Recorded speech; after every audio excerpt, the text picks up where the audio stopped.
मानाचा जय बाळमा मित्रांनो. तर वरचा तुम्ही पहिल्यांदा फोटो बघून घ्या. तर या दिदीने मित्रांनो डाव्या हातावर बाळमांचा फोटो काढलाय. ही फार फार चुकीचं आहे मित्रांनो. कारण की मी कोणत्या देवाला सांगू शकत नाही, पण बाळमा एकमेव देव असा इथे खैराच इंगळा इथं. तुम्ही काय करताय, बाळमांचा फोटो हातावर काढताय डाव्या किंवा नाव काढताय. आता त्या डाव्या हातानं आपण काय काय करतो तुम्हाला 100% माहित आहे. तुम्हाला जर फोटो नाव जर काढायचं असेल तर पूर्णपणे तुम्ही संन्यासी राहू शकता.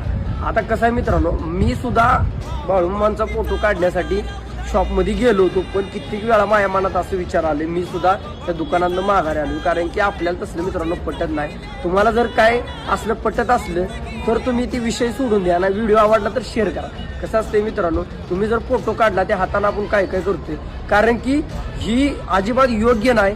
आणि जर तुम्ही काढलेला असेल तर तुम्हाला त्याचा परिणाम अतिशय म्हणजे भोगायला लागणारच आहे. कारण की ही देव म्हणजे जगाचं मालक आहे. तुम्ही काय पण करता ना, काय चालणार नाही अशा प्रकारे.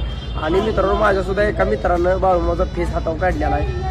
त्याला मित्रांनो विचारलं नाही, तो सुद्धा म्हणतो मी मुजवणार आहे. कारण की त्याच हाताने आपण वशात खातो, त्याच हाताने आपण अन्य नाही त्या गोष्टी करतो. कशाला आपल्याला पाहिजे तसं नाही. तुम्ही मनात ठेवा ना, तुम्ही बाळूमाचं भक्त आहे, तुम्ही बाळूमाचं सेवक आहे, बाळूमाचं गडे आहे, तुम्ही तुमच्या मनात ठेवा ना. तर मी सुद्धा बाळूमाचा कट्टर भक्त आहे, पण तुम्हाला माझ्या हातावर बाळूमाचं नाव गावणार नाही किंवा फोटो गावणार नाही. कारण की मित्रांनो आपल्याला तसलं अजिबात पटत नाही. व्हिडिओ आवडला तर शेअर करा, नाहीतर विषय सोडून द्या.